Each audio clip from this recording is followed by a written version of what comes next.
Hola, bienvenidos a casa. Recuerda que la iglesia no es un lugar, la iglesia somos todos.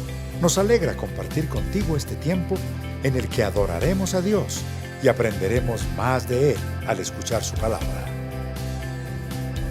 Seguimos en casa.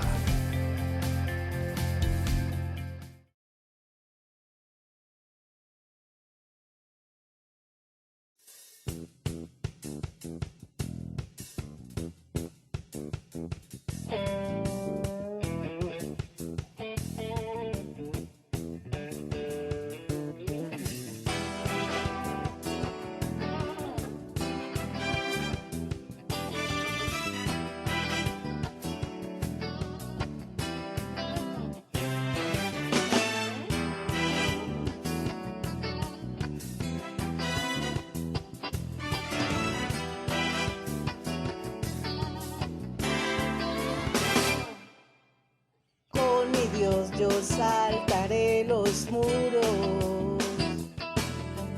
con mi Dios ejército derribaré. Con mi Dios yo saltaré los muros,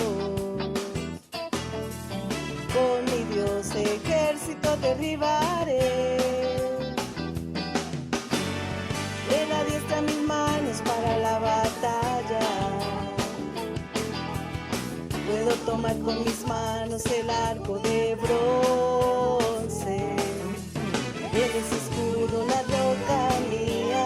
Él es la fuerza de mi salvación, mi alto refugio, mi fortaleza.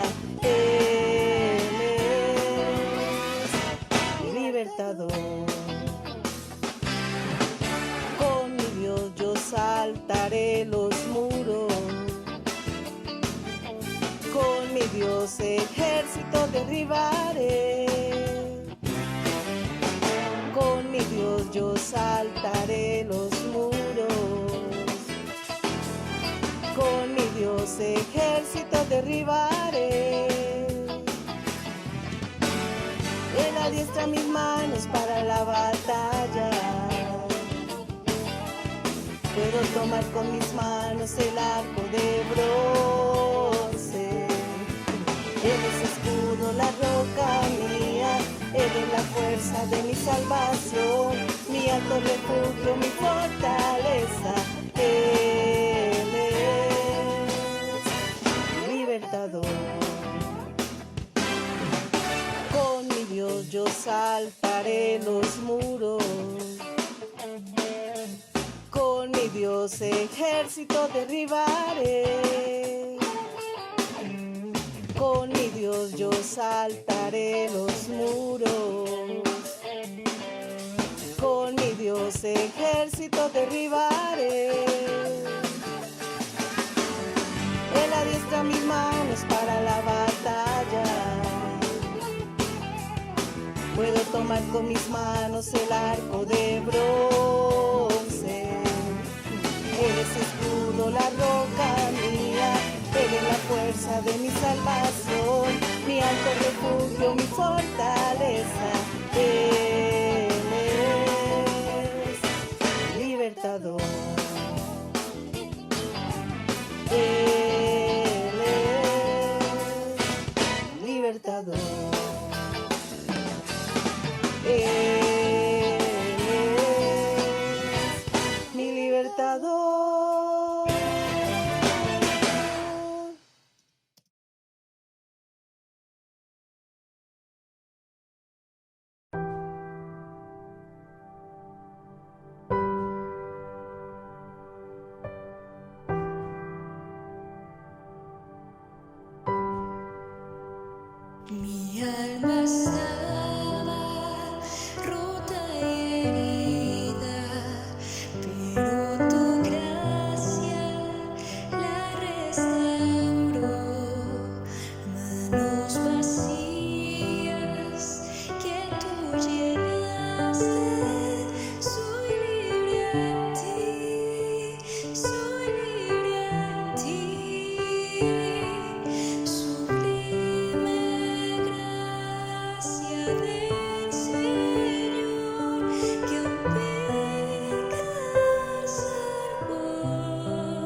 Muy buenas noches a la Iglesia Cristiana de Casa sobre la Roca de la ciudad de Tunja, y damos un saludo a todas las personas que nos están sintonizando por este canal para ser edificados, para ser enseñados, para ser corregidos, para ser redargüidos y para que el Señor nos instruya en su justicia.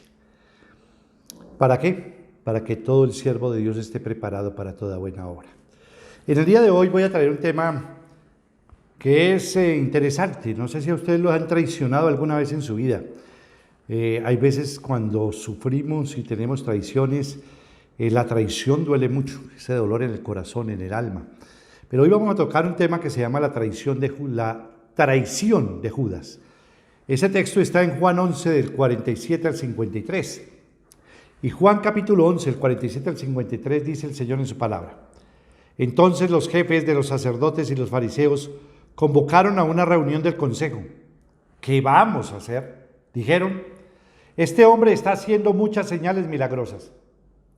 Si lo dejamos seguir así, todos van a creer en él. Y vendrán los romanos y acabarán con nuestro lugar sagrado e incluso con nuestra nación. Uno de ellos, llamado Caifás, que ese año era el sumo sacerdote, les dijo: ustedes no saben nada en absoluto. No entienden que les conviene más que muera un solo hombre por el pueblo y no que perezca toda la nación. Pero esto no lo dijo por su propia cuenta, sino que como era sumo sacerdote ese año, profetizó que Jesús moriría por la nación judía, y no solo por esa nación, sino también por los hijos de Dios que estaban dispersos, para congregarlos y unificarlos. Así que desde ese día convinieron en quitarle la vida. Padre, mi Señor Jesucristo, oro en este momento por cada persona que hoy nos está viendo. Oro para que verdaderamente podamos entender y comprender el mensaje de tu palabra y ponerlo por obra. Oro para que verdaderamente sean iluminados esos ojos de tu corazón y de mi corazón para entender, comprender y poner en práctica tu palabra. Señor, lléname con tu Santo Espíritu. Llena esta vasija de barro con tu Espíritu Santo para proclamar tu santa palabra. En tu nombre, Cristo Jesús, y con el poder de tu Santo Espíritu he orado. Amén y amén. La traición de Judas. ¿Qué precipitaría el arresto de Jesús? ¿Qué fue lo que precipitó el arresto de Jesús? La traición de Judas. ¿Tú has traicionado a alguien?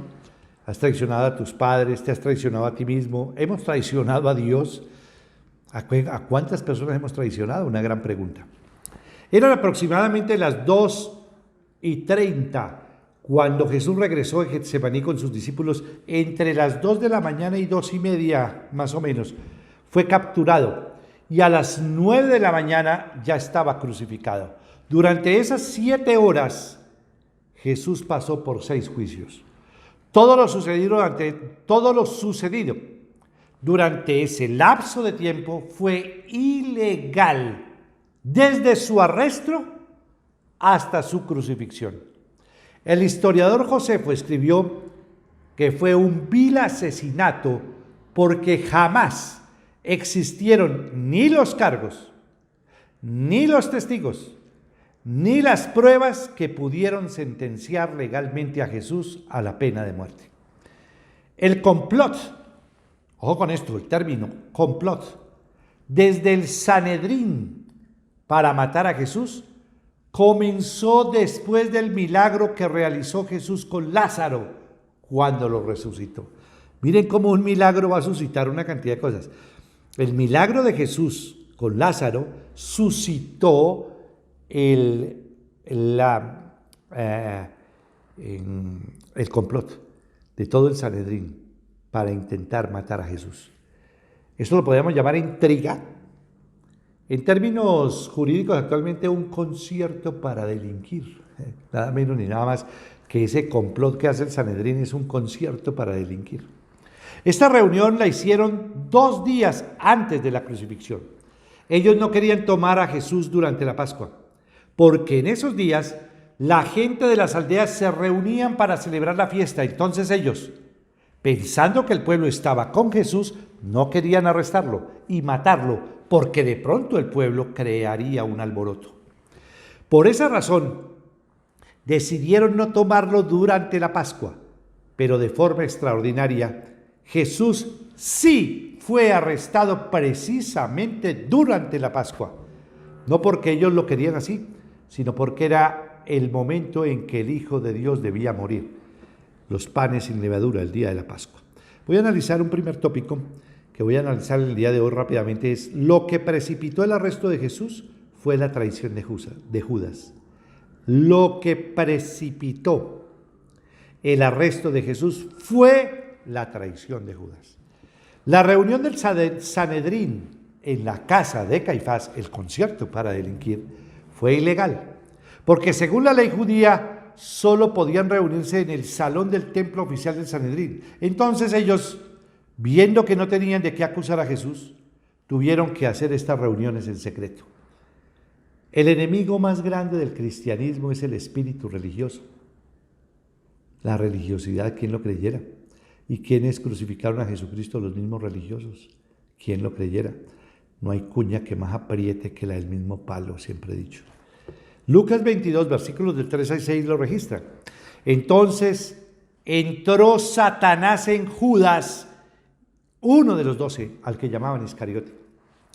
Este fue a los jefes de los sacerdotes y los capitanes del templo para tratar con ellos cómo les entregaría a Jesús. Ellos se alegraron y acordaron darle dinero.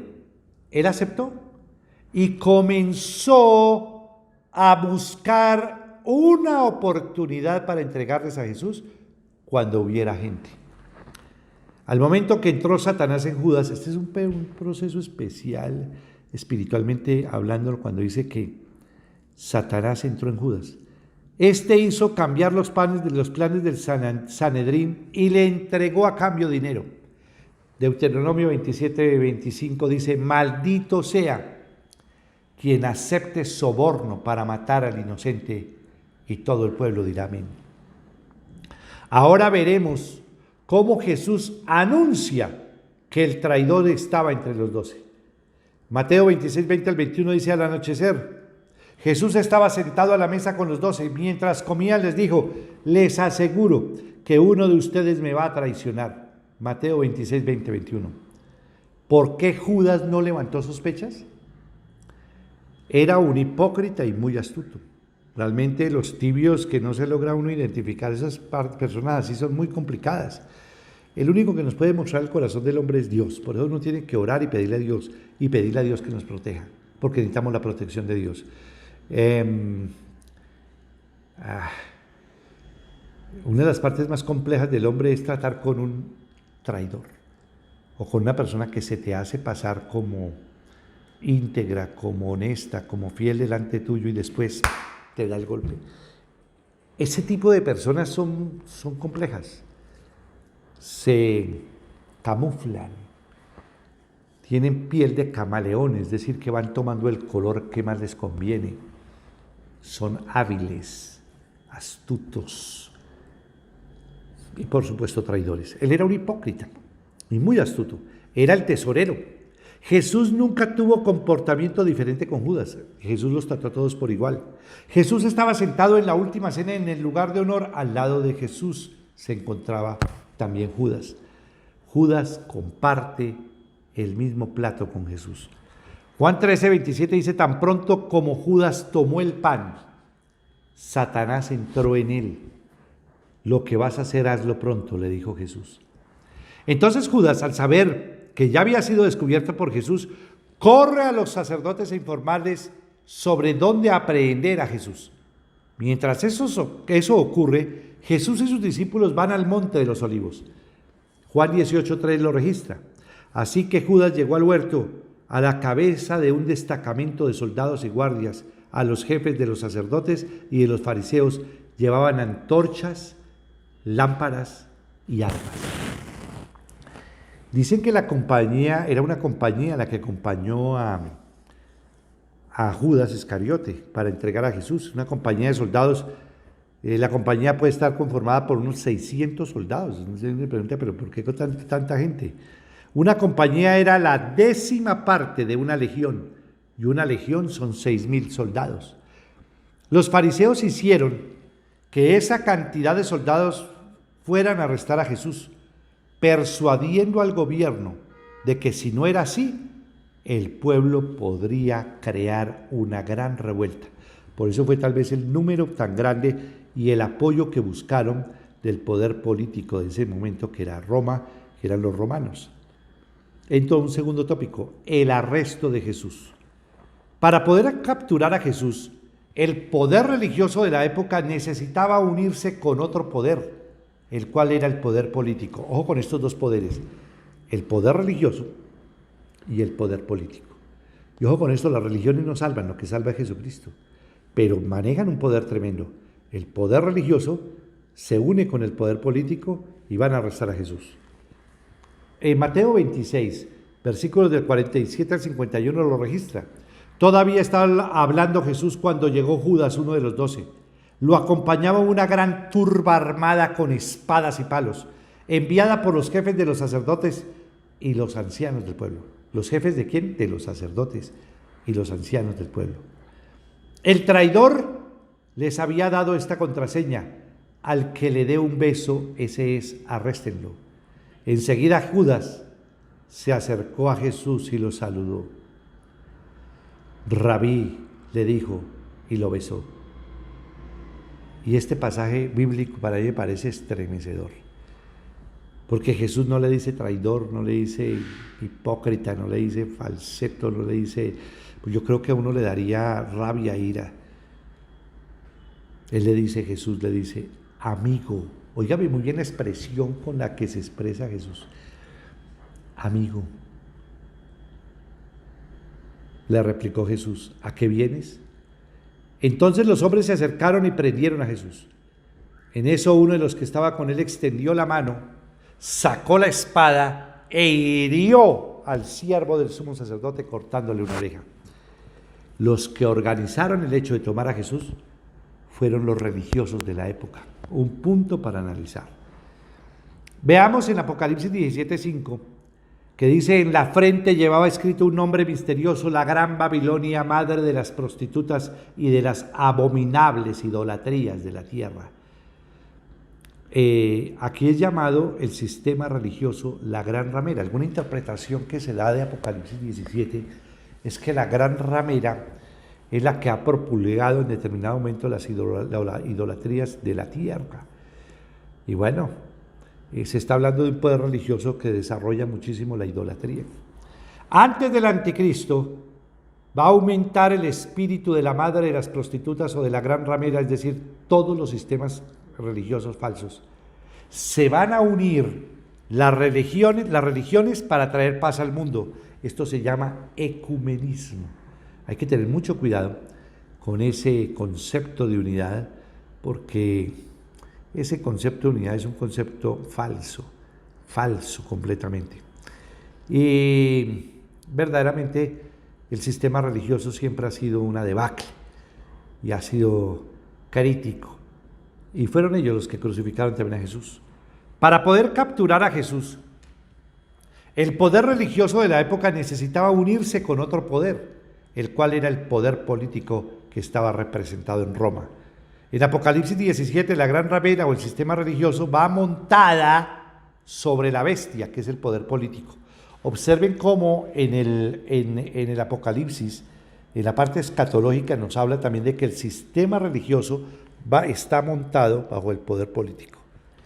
Pedro quiso defender a Jesús de su apresamiento, pero lo que hizo por poco hubiera cambiado todos los hechos, ya que si hubiera matado al soldado, sí que se hubiera tenido un motivo para matar a Jesús, y además se hubiera convertido en un campo de batalla el huerto de Getsemaní. Luego encontramos que esto no ocurre, debido a que Jesús tomó la oreja del soldado y se la puso en su lugar. Fue el último milagro de Jesús. Ahí voy a mirar un punto A de este segundo tópico. ¿Por qué Pedro cometió esta imprudencia? Algunos dicen porque actuó carnalmente. Pues la naturaleza pecaminosa era fogoso, era sanguíneo, era muy emocional. Y muchos de nosotros cometemos muchos errores por la parte emocional, por la naturaleza caída, porque le falta el sometimiento al espíritu, practicar el dominio propio. Algunos consideran de que a Pedro le faltó mucha oración en Getsemaní. Dicen que, ¿por qué Pedro cometió esa imprudencia? Porque no oró en el huerto de Getsemaní cuando Jesús le pidió que orara. En Mateo 26:41 dice: estén alerta y oren. Estén alerta y oren para que no caigan en tentación. El espíritu está dispuesto, pero el cuerpo es débil. Nosotros diariamente debemos tener una comunicación con Dios para no caer. ¿Qué significa? La oración es imprescindible.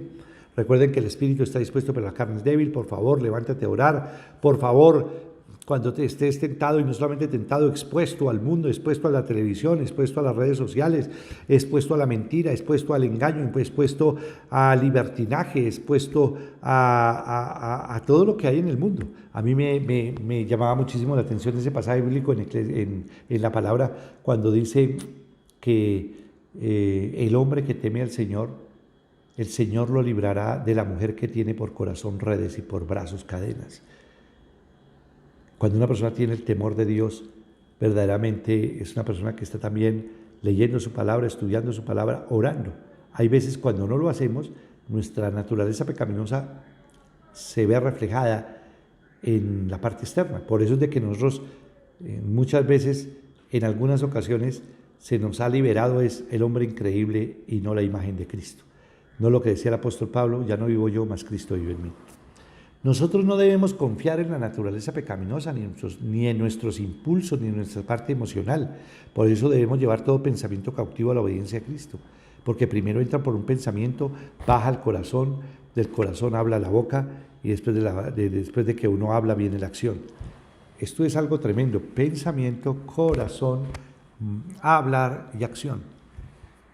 Entonces esto tiene implicaciones.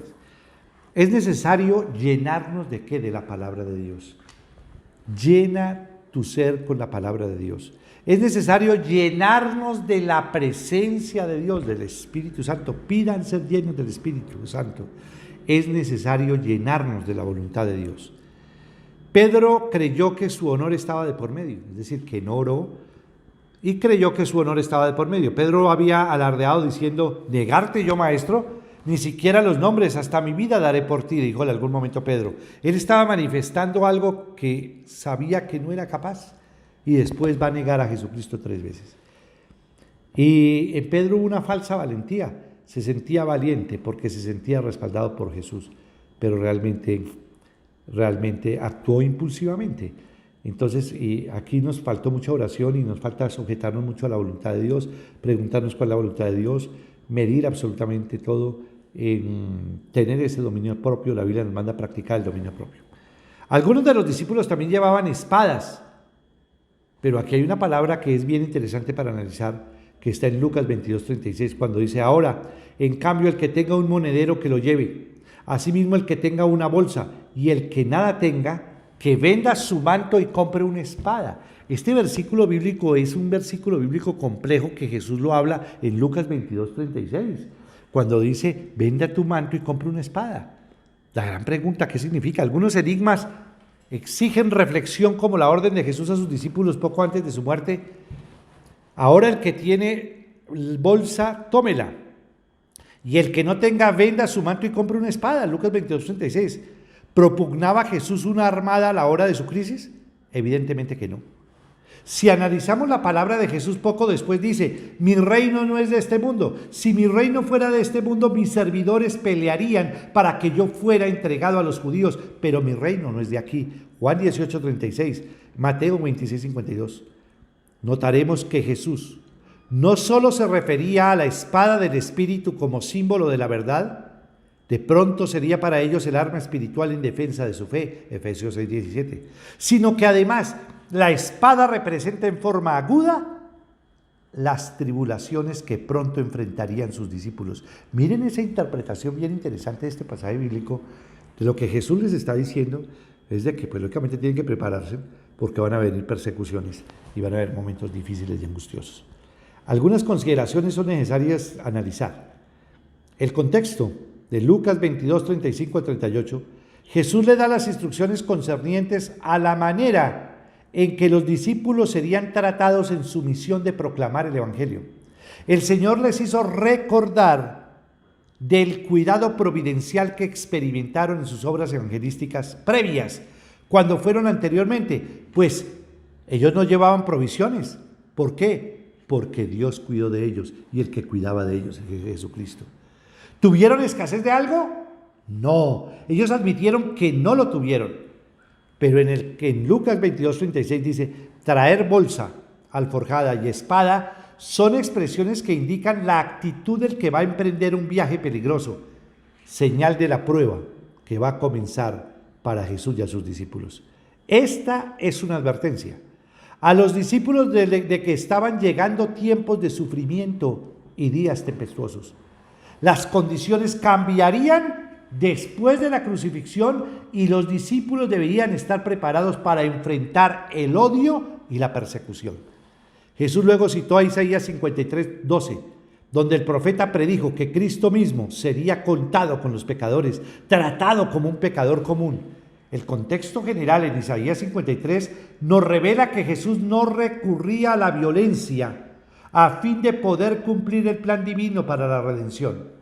Su ejemplo al lidiar con la hostilidad debía ser el modelo para sus discípulos.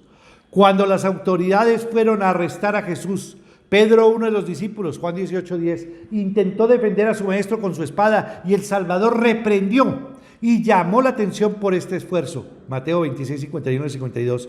No siempre las buenas intenciones llevan a cabo el propósito de Dios. Repito, no siempre las buenas intenciones llevan a cabo el propósito de Dios. Hay que hacer la voluntad de Dios, no hacer tu voluntad ni responder a tus propios impulsos. Algunos pensarían que Jesús se está refiriendo a una espada literal. Otros, en cambio, hacen referencia a la espada del Espíritu. La razón más probable es quizás no considerar que Jesús estaba sugiriendo a sus seguidores que deban usar la fuerza física para extender el Evangelio, pues de lo contrario estaría en total oposición con Mateo 26, 51 y 52, cuando Jesús dice, ¡basta! Quizás daba a entender que 2 espadas eran suficientes o que habló excesivamente. En uno u otro caso, su necesidad por una espada comunica en forma intensa las dificultades que muy pronto enfrentarían sus discípulos. Hechos de los Apóstoles 12, del 2 al 3, manifiesta algunos puntos sobre este aspecto. Es un llamado, ¿qué es lo que Dios quiere cuando nos está diciendo de la espada? Es un llamado a la vigilancia, vigilar, estar listos, estar atentos y preparados, estar en alerta, velando, alerta. ¿Estás tú alerta de todo lo que está pasando en el mundo? ¿Estás alerta de lo que está pasando en tu familia? ¿Estás en alerta de todo lo que está sucediendo en tu casa? ¿Estás en alerta de todo lo que pasa, de lo que están mirando tus hijos? ¿Qué están mirando tus hijos por internet? ¿Quiénes son los amigos de tus amigos? ¿Qué música escuchan? ¿Cuáles son los programas de televisión que ven? ¿De qué tratan ellos? ¿De qué hablan con ellos? ¿Qué están haciendo?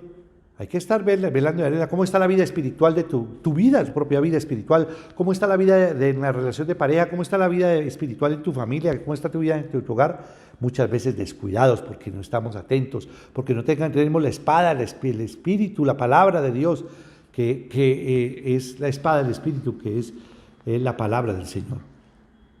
Debían en manera alguna usar todos los recursos a su disposición, no solo en defensa del Evangelio, sino también en defensa de ellos mismos. La iglesia de hoy debe armarse con el escudo de la fe y la espada del Espíritu, que es la palabra de Dios. Efesios 6:17 y Hebreos 4:12. Los discípulos que lo rodeaban, al darse cuenta de lo que pasaba, dijeron, Señor, ¿atacamos con la espada? Lucas 22:49. Y entro a analizar este último punto, el punto C. Jesús realmente no quería que utilizaran las espadas, quería mostrar que la venganza es de Dios. Y aquí viene la enseñanza. Aquí viene la enseñanza porque yo creo que la parte más compleja, la parte más difícil del ser humano es amar a un enemigo, a una persona que te hace daño, a una persona que te traiciona, a una persona que te abandona, que te maltrata, que te hace daño, no solamente físicamente, sino psicológicamente, verbalmente, aún en la misma casa. Hay muchos hogares que sufren todos los ataques físicos, psicológicos, verbales y de toda clase.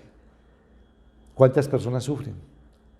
¿Cuántas personas están dolidas? ¿Y cuántas personas el Señor le dice, ama a tu enemigo? Esta parte es compleja, esta es una de los niveles más elevados que Jesús pudo habernos enseñado a los cristianos. Amar al enemigo, amar al que te da la puñalada por detrás. En términos coloquiales, el pastor Darío decía la puñalada trapera. Esto es de lo más elevado espiritualmente, y por eso es que necesitamos aprender a amar, necesitamos aprender de Dios a amar a nuestros enemigos. Y miren la enseñanza tan tremenda de la Sagrada Escritura, porque yo creo que aquí está el centro de toda la predicación.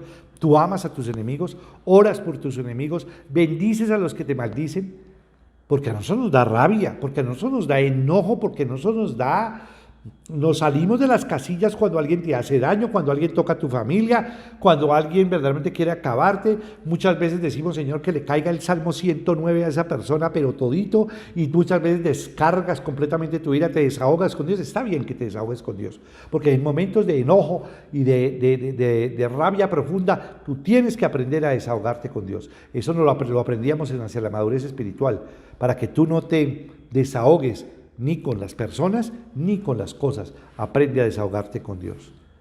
Pero aquí viene la enseñanza. En Romanos 12:19 dice, no tomen venganza, hermanos míos, sino dejen el castigo en las manos de Dios, porque está escrito, mía es la venganza, yo pagaré, dice el Señor. En Romanos 12:21 dice, no te dejes vencer por el mal. Al contrario, vence al mal con el bien. Si te ponen una cachetada por la mejilla derecha, ponle la otra mejilla. Si te piden que te acompañe 1 kilómetro, acompáñalo 2. Si te piden la camisa, dale la túnica, dale el saco, dale todo. Al que te hace el mal, devuélvele con el bien. Y dejen la venganza al Señor y dejen el castigo al Señor. Quiero concluir el tema en el incidente de Pedro con la espada. Primero, Dios tiene un propósito. Y era ineludible que Dios tenía el propósito de que Jesús muriera en la cruz del Calvario y que Jesucristo mismo dice en la Sagrada Escritura que se rebajó más abajo de los ángeles, siendo Dios, nació en una pesebrera, se hace hombre, el más humilde de los hombres, y por supuesto va a morir por todos los hombres. Tenía un propósito. Dios tiene un plan, Dios tiene un propósito. Este punto es importantísimo analizarlo porque nosotros tenemos que mirar cuál es el propósito de Dios que Dios tiene, y Dios revela sus propósitos. Dios revela a sus hijos sus propósitos. Segundo punto, confirmamos que el Señor Jesús está al control de todas las circunstancias. Entiendan algo, que aun cuando ya venía todo lo que era la traición de Judas, venía todo lo que sucedía y todo lo que iba a acontecer, su crucifixión, Él ya lo sabía todo y Él tiene el control de las circunstancias. Por más difíciles que sean las circunstancias que tú estés atravesando, Dios y Jesús tienen el control de ellas. Por favor, déjate guiar por Él, que Él te revele su propósito. Tercero, fíjate que ya en ese momento del arresto hubo el último milagro, un milagro de Jesús, cuando restauró la oreja del guardia romano que fue atacado por Pedro.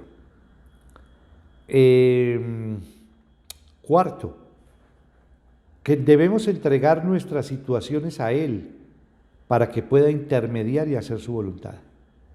Nosotros no tenemos que hacer nuestra propia voluntad, sino hacer la voluntad de Dios.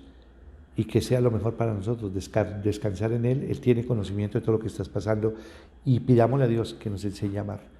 Y pidámosle a Dios que nos enseñe a amar al enemigo. Y vuelvo a repetir ese pasaje tan tremendo de Jesús, cuando Jesús mira a Judas. Yo creo que ahí desboronó a Judas.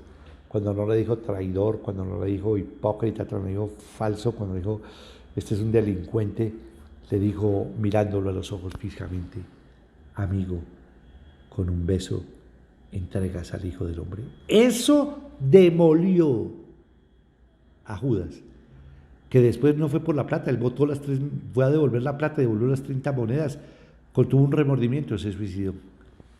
Qué cosa tan tremenda lo que aconteció. Oremos por este momento. Padre, mi Señor Jesucristo, quiero darte gracias. Y Padre Celestial, delante de tu presencia, verdaderamente necesitamos todos aprender a amar. Aprender de ese amor tan grande que tú has derramado y que tú nos has enseñado por los enemigos. Señor, siempre recuerdo ese pasaje en la cruz del Calvario. Ese recuerdo porque aún nosotros todos te hemos crucificado, nosotros todos te hemos latigado con nuestra desobediencia, con nuestra incredulidad, con nuestra terquedad, con nuestra necedad, con todo el pecado que ha habido en nosotros. Dice, no hay un justo sobre la tierra, ni siquiera uno. Y tú clavado en la cruz del Calvario, muriendo y siendo crucificado por todos los religiosos de ese tiempo y por toda la humanidad, pronuncias esa oración tan tremenda ante el Padre y ante el Padre. Padre, perdónalos porque no saben lo que hacen. Papito Dios, enséñanos a amar a los enemigos. Enséñanos a contenernos y a tener ese dominio propio, practicar ese dominio propio que es un capullo del fruto del Espíritu. Ayúdanos, Señor Dios mío, a dejar la venganza en el Dios Todopoderoso, a colocar la otra mejilla, a acompañarlo no solamente 1 kilómetro, sino acompañarlo 2. Quitarnos la túnica, quitarnos el abrigo y dárselo absolutamente todo. Devolverle al que nos hace mal con el bien. Orar y bendecir a quienes nos maldicen. Y bendecimos a todos los que nos hacen mal. Bendecimos a todos los que promulgan calumnias, promulgan injurias, aquellos que mienten, que engañan, que quieren hacernos daño. Los bendecimos en el nombre del Padre, del Hijo y del Espíritu Santo. Y oramos, Señor Dios mío, para que nos llenes de tu presencia. Oramos para que aprendamos a entender cuáles son los propósitos de Dios. Oramos para que aprendamos a hacer la voluntad de Dios. Oramos para que aprendamos a entregar el control a Jesús de todo, porque es el que tiene el control de todo. Oramos para que verdaderamente nos ayudes, nos continúes guiando a ser los hombres y mujeres, los jóvenes, los niños y las niñas que tú quieres que nosotros seamos. Ayúdanos a ser los hijos de Dios, los esposos, los papás, las esposas, las madres, los hijos que tú quieres que nosotros seamos. Padre Celestial, necesitamos de tu presencia todos los días de nuestras vidas y necesitamos que nos llenes de ti y ayúdanos, Señor, a amar, aprender a amar a nuestros enemigos y bendecirlos como tú los bendices y dejar la venganza a nuestro Dios Todopoderoso. Gracias, Señor, por este tiempo y bendecimos a todos los enemigos y quiero que ustedes oren y bendigan a todos sus enemigos y bendíganlos y deseenles el bien y entréguelos al Señor, porque el único que verdaderamente puede tratarlos con justicia es el Señor. En tu nombre, Cristo Jesús, y con el poder de tu Santo Espíritu hemos orado. Amén y amén. Quiero invitarte para que verdaderamente para aprender a amar necesitas seguir al Maestro. Y para tener al Maestro necesitas que Jesús entre en tu corazón. Yo te pido que hagamos una oración para que tú le entregues tu vida a Jesucristo. Repite conmigo esta oración. Padre de mi Señor Jesucristo, en esta hora, yo confieso con mi boca y creo en mi corazón que tú, Señor Jesucristo, siendo Dios, te hiciste hombre por mí. Yo confieso con mi boca y creo en mi corazón que tú, Señor Jesucristo, moriste en la cruz del Calvario y cargaste con todas mis enfermedades, con todas mis dolencias y con todos mis pecados para darme salvación y vida eterna. Yo confieso con mi boca y creo en mi corazón que tú, Señor Jesucristo, resucitaste al tercer día conforme a las Escrituras por el poder de Dios. Padre de mi Señor Jesucristo, en esta hora me arrepiento por todas mis desobediencias, rebeliones, por todos mis malos pensamientos, por todos mis malos actos, por no saber amar, por mis traiciones, porque yo también he traicionado. Muchas veces cree que no, que al único que te ha traicionado es a ti, pero no por mis traiciones, porque yo también en determinado momento muy probablemente hemos traicionado a Dios, hemos traicionado la confianza. Y perdónanos por todos nuestros pecados y te pido, Padre, que nos perdones. Que la sangre poderosa de tu Hijo Jesucristo nos perdone y nos limpie de todo pecado y de toda mancha. Señor Jesucristo, en esta noche te abro las puertas de mi corazón para que entres en mi vida y te conviertas en mi único Señor y mi único Salvador. Hazme conforme a tus propósitos y envía a mi corazón y a mi vida a tu Espíritu Santo para poder rechazar lo malo y caminar en tu voluntad. Gracias, Señor Jesucristo, por esta nueva vida que me das y por esta salvación que me brindas. Amén. Oremos por los diezmos y ofrendas. Padre, mi Señor Jesucristo, quiero darte gracias por cada persona que diezma y ofrenda en la iglesia. Que se cumpla conforme está escrito en tu palabra, que haya alimento en tu casa, que abras las ventanas de los cielos, que derrames bendiciones hasta que sobreabunden, que tú reprenderás al devorador, es decir, a la langosta, es decir, a Satanás, que todas las naciones nos llamarán bienaventurados y que seremos tierra deseable. Y tú, Señor Jesucristo, nos recuerda que no basta con diezmar, es necesario que seamos justos los unos con los otros, misericordiosos los unos con los otros, y fieles al Señor, porque esto era necesario hacer la justicia, la misericordia y la fidelidad, sin dejar de hacer aquello, es decir, sin dejar de diezmar.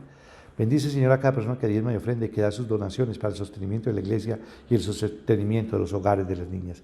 Que Dios los bendiga grandemente. A todos ustedes, pidamos a Dios que nos enseñe a amar a los enemigos y a hacer lo que Él nos manda hacer. Hacer el bien frente al mal. Recuerden, de no solo pan vive el hombre, sino de toda palabra que sale de la boca del Señor. Que Dios los bendiga. Los amo en Cristo Jesús. Bendiciones para todos.